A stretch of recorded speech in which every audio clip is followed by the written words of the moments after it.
Hi, my name is Autumn Dickson, and this week is January 20th through the 26th of the Come Follow Me program associated with the Church of Jesus Christ of Latter-day Saints. And this week, we are studying Doctrine and Covenants 2, as well as Joseph Smith History, Chapter 1, verses 27 through 65. Last week, we talked about the first vision and experiences that Joseph was having, and we were pulling out parallels for our own lives, and I want to do that again this week as we continue to work through Joseph Smith history a little bit. Now, we do not have the same responsibilities as Joseph. We are not in charge of restoring the gospel. But we do have responsibilities, and those responsibilities extend beyond formal callings. We have so much more to give than the opportunities that are presented by formal callings.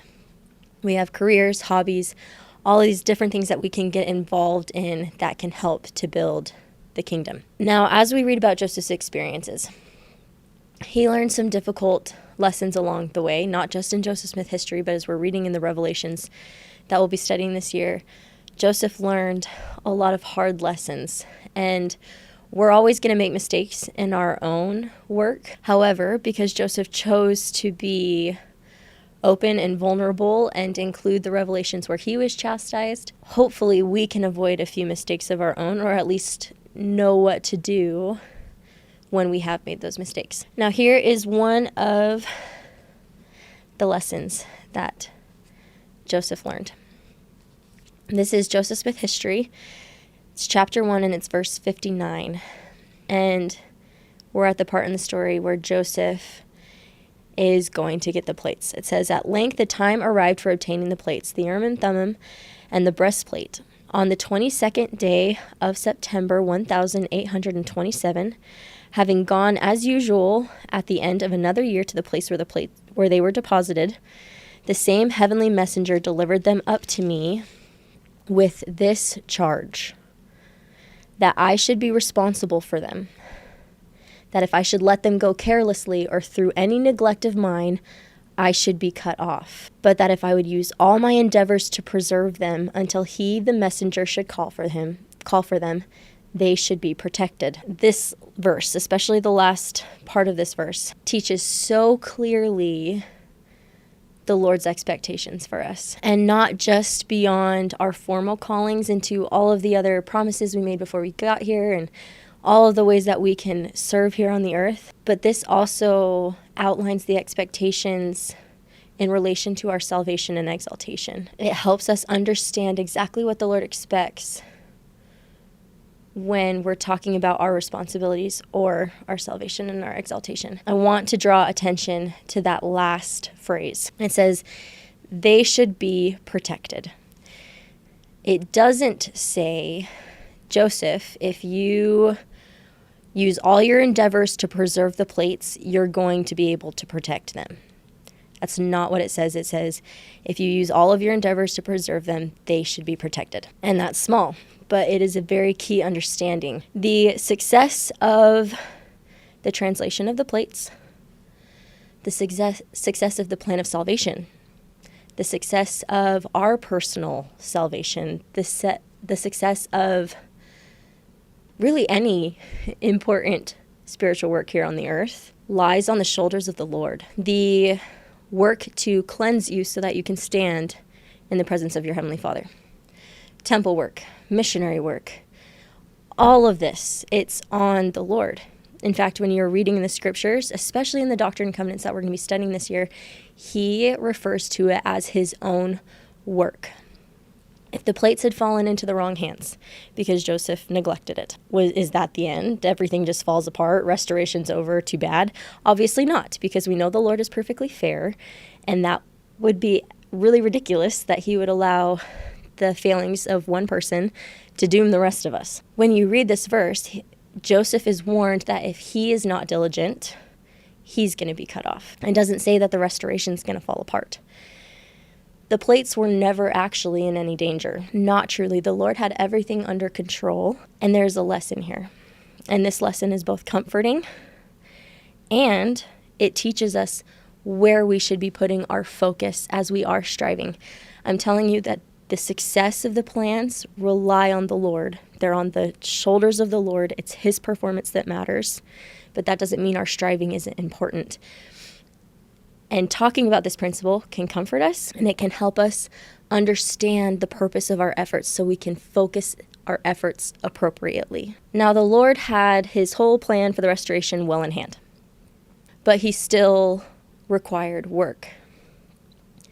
The plates were not in any danger, but He still required Joseph to use all of his endeavors to protect the plates. Why? For Joseph. He wanted Joseph to acquire the growth and strength that would come from striving.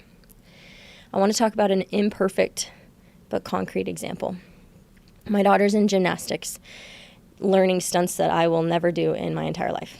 And her coaches are there and they're guiding her movements, and as time moves on, they start to remove supports. And they know as they remove those supports, there's going to be mistakes, but they don't really care about the mistakes. What they care about is her developing as a gymnast. And if they're really good coaches, she's not really in any danger.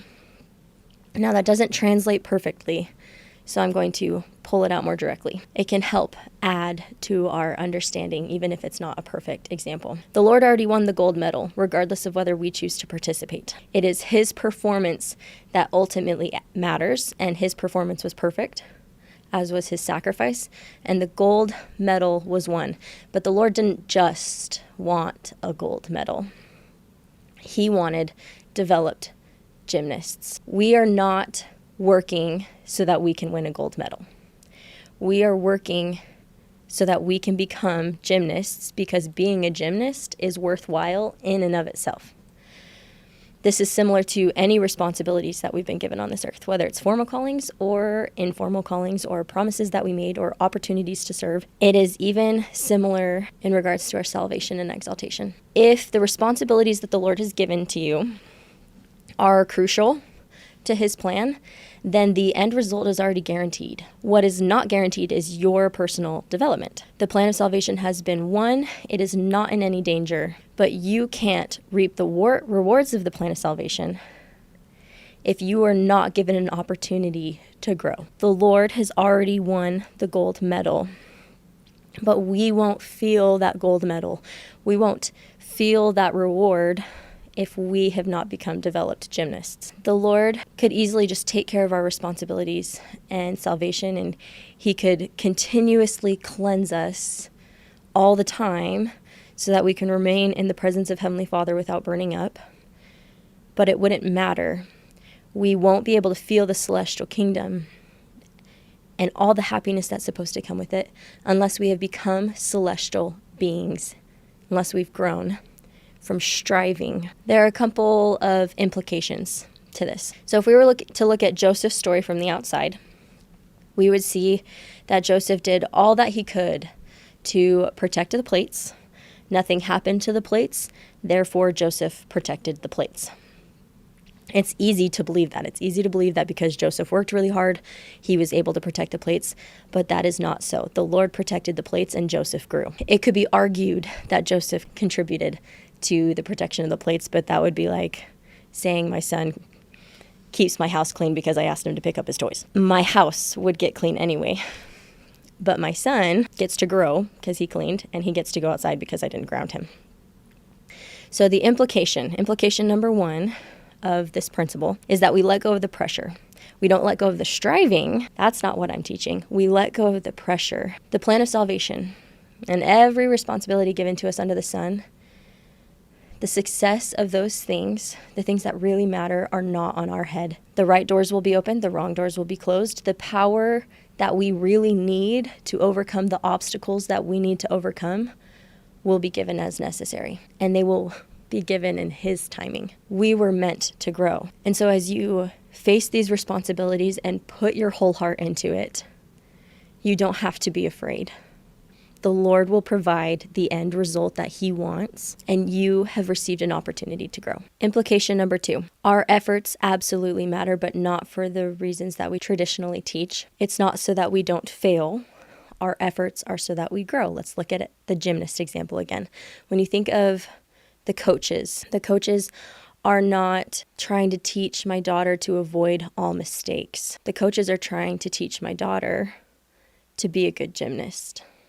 The gold medal is won. All we have to do is grow so that we can enjoy the blessings of being a developed gymnast. Now, this next part that I want to talk about is a little bit gospel according to Autumn, and yes, that's a disclaimer. I believe that a grand majority of the experience of the celestial kingdom is something that happens internally. I don't believe we get to the other side and then everything's just lifted, or we're given the divine equivalent of some kind of drug that just keeps us in a constant state of euphoria.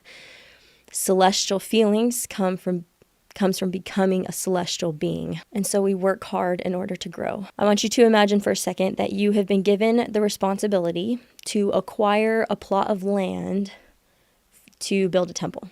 The Lord has announced his temple, and the leaders of the church are like, okay, this is your job. Your job is to go get the land for this temple. And I've heard about stories when temples are being built, how Satan fights it so hard. You have angry neighbors and zoning issues, and there's a million hoops to jump through, and there's giant waves of prejudice coming against you. But if the Lord announced his temple, you can pretty much guarantee that it's already built. You've already won. And so when you're facing these obstacles, rather than feeling all the pressure, you look at these obstacles that you're running into through the proper lens. It's not a sign that you haven't been faithful enough for the miracle. It's not a sign that he's displeased with you. The temple is important to the Lord, but that's already on lockdown. That's as good as built. You are just as important as the temple. And the only way to help you become everything that you need to be is to allow the obstacles. The obstacles are not evidence of your failure. They are opportunities to grow. You can't lose. The temple is as good as built. You try so that you can grow. I testify that the Savior has already won. I testify that his growth matters to us, which is why he allows the obstacles. They're not evidence of failure. They're just obstacles so that he can achieve his ultimate goal of your immortality and eternal life. I'm grateful that I know this because it takes off the pressure, and I can strive and simultaneously hold hope. I'm not scared anymore. The end is sure. It's already been won. We know the final score.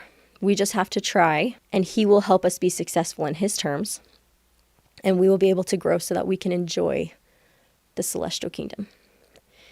And I say that in the name of Jesus Christ, amen.